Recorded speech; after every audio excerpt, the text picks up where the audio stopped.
Hey guys, it's Aisha, your girl Geek XX Chic, and I am coming at you today with a review of the newest addition to the Star Wars anthology, Rogue One. I went to go see this movie last night and I actually really liked it. I'll just jump right into the review because I know that, like a lot of other people, I wasn't sure what to expect from this film. I should preface by saying that I don't plan on giving any real spoilers away to the movie. I might talk about some elements, but if you haven't seen it and you really want to stay 100% spoiler free, I would say don't watch this review until after you've seen it. But as I said, I'm going to try my best not to give away the main plot. So the overall premise of this movie is that chronologically it kind of fits in between episode 3 of Star Wars, which is Revenge of the Sith, and episode 4, which was A New Hope. So that's the episode order, not the chronological release order that they were released in. So it gave way for a lot of new and interesting characters that we've never seen before to be presented to us, which is kind of cool because in the Star Wars pantheon, most of us know the big three, of course, and a handful of other people. So I wasn't sure what to expect from it, but that's kind of where it fits as far as the timelines. And it basically stars a girl by the name of Jyn Erso, who is abandoned as a young girl, but kind of has a rough life. And as she's coming up, she's kind of thrust into a journey that starts out being for herself, but in the end turns out to be something that may affect the entire galaxy. Sound a little familiar? So that's where we start this movie, but let's just get into it. I'm just going to kind of give you my highlights and what I thought was good, what was bad, the honorable mentions, and of course my recommendation. So let's start off with the good, because that's always a good place to start. Another female protagonist! Yay! Just like in The Force Awakens that was released last year, we are leading this movie off with a female protagonist who basically carries the plot. This is a really nice change in the Star Wars universe, considering the fact that the first set of films had male protagonists, of course being Luke Skywalker and Anakin Skywalker respectively. And so we've got another strong female who I love that she's, you know, she's a really relatable, cool chick. You know, she's smart, she's inventive, she's resourceful, she's clearly capable, but it's not in some way that's completely out of this world, like, you know, how did that 90-pound girl throw like a 500-pound guy without the Force sort of thing. And at no point during the movie does she end up in a gold bikini. Sorry, guys. Ironic, isn't it? I'm not sure that's technically irony. What? This is like O. Henry and Alanis Morissette had a baby and named it this exact situation. Second thing that I thought was really great about this film was the diversity. I'm always looking for this in films because, hey, being a person of color, I like looking on screen and seeing people of all backgrounds and races and everything else being represented on my screen, because that's the world that I live in. And this movie did not disappoint. Much like The Force Awakens, we see a really nice, colorful, multi-ethnic cast, which is completely believable to me, especially in a world that's fictitious.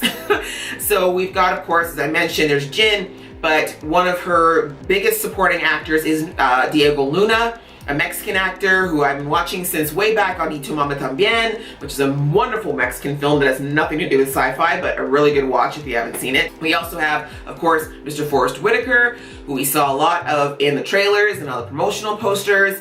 But we also have some other, like, smaller unsung heroes, like there's the pilot, the defected pilot who ends up, you know, joining the Alliance, who's played by Riz Ahmed. And he's a British Pakistani actor.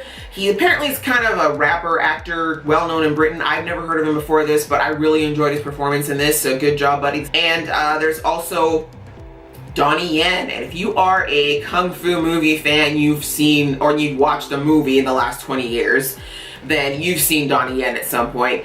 Really great martial artist. I love that he was able to bring his craft into this movie without it feeling like it was weirdly inserted. Great to see him, as well as another actor who unfortunately I cannot remember his name, but he's also an Asian American actor. So really nice, diverse cast, really fun to watch. They all worked really well together, so kudos again, Disney, for remembering that you live in a diverse world. And finally, one of the things that blows me away with all these movies, even the ones from way back in the day, the cinematography, the visual effects in this movie is, whew, off the hook. I think George Lucas himself would be absolutely blown away with how well these CGI and the graphics and the space sequences have gotten from when he was making these movies. I think he'd be happy with it. That was one of the big things that he always challenged when he was making these movies, is he always wanted them to be as realistic and cool as possible. And I think this movie is just continuing to pave the way that The Force Awakens started. It's just beautiful. They found some really great practical locations to shoot in. I can't be 100% sure, but I'm pretty sure that the opening sequences of the movie were filmed in Iceland, which, if you've never been there, just a complete side note,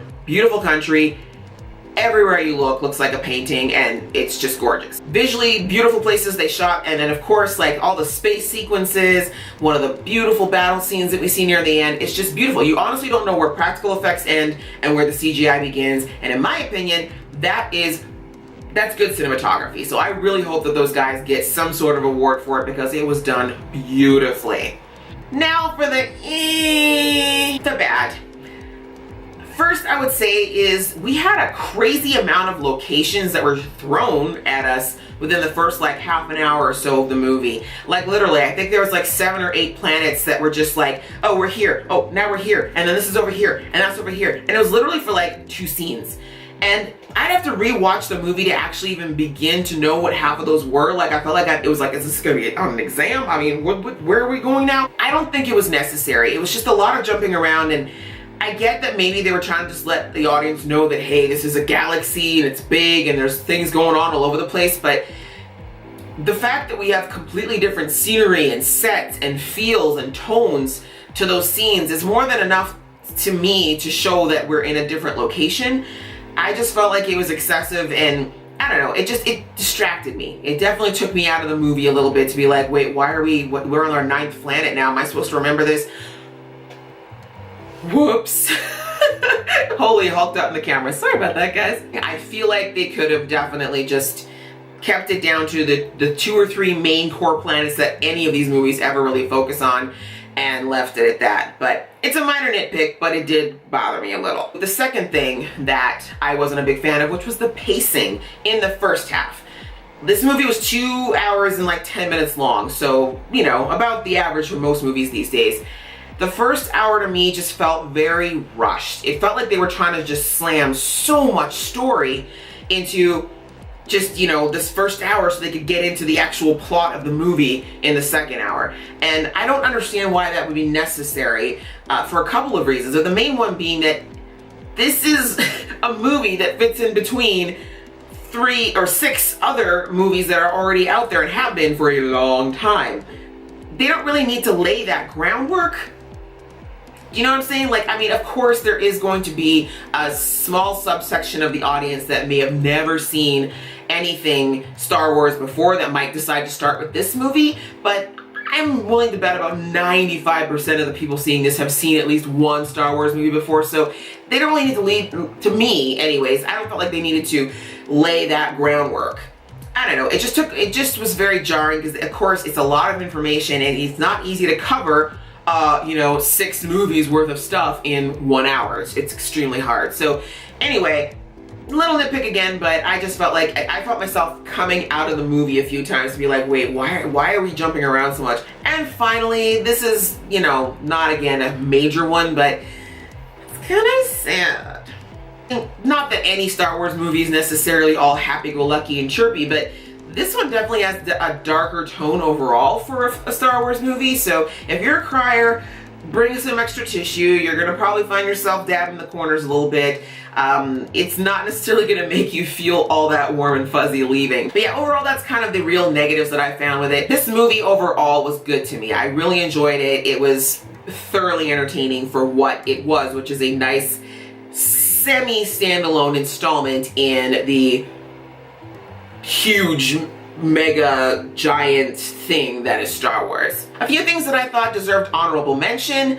One was Alan Tudyk playing K2SO, who was the droid, because there always has to be a Star Wars droid. Alan was the voice of this year's droid, or the new droid, and I think he did a fantastic job. I mean, Alan's done tons of voice work, so not shocking that he's good at it, but just The way he did it with this bot made him feel so much like a real person that like several times I kind of forgot that this is supposed to be like this droid walking along with everybody. It just felt like there was another dude just standing there. And also kudos to the visual effects team, because K2SO, they really changed everything about the way this bot like acted compared to say C3PO and BB-8 and stuff like that. It was, you know, he had a different way that he walked, he had a different gait, he had body language, he had physical cues, which is something we've never really gotten a lot of from the previous droids. So I really like that. It was just a really good joint effort between the people who did the stuff on the bot and Alan Tudyk. And the other one is, of course, cameos. A little bit of a spoiler in that, like, we see a totally CGI generated Princess Leia show up in this movie, which was just kind of cool to see and have that throwback and to kind of loop in where we are time-wise in this movie. But it was just really nice to see. And also we got to see my man Dorothy. We got Death Star, we got Death Star, we got Death Star, we got Death Star, we got Death Star, we got Death Star, we got Death Star, we got Death Star.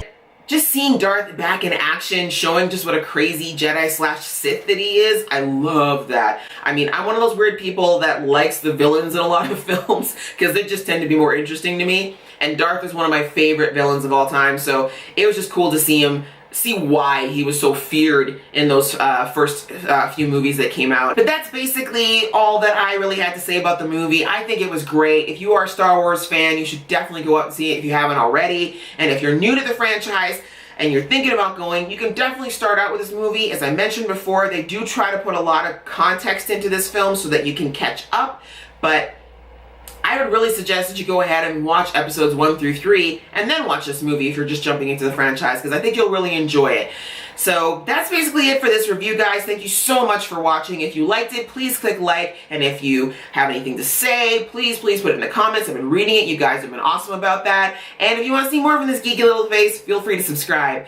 So until next time, guys, have an awesome one. See ya!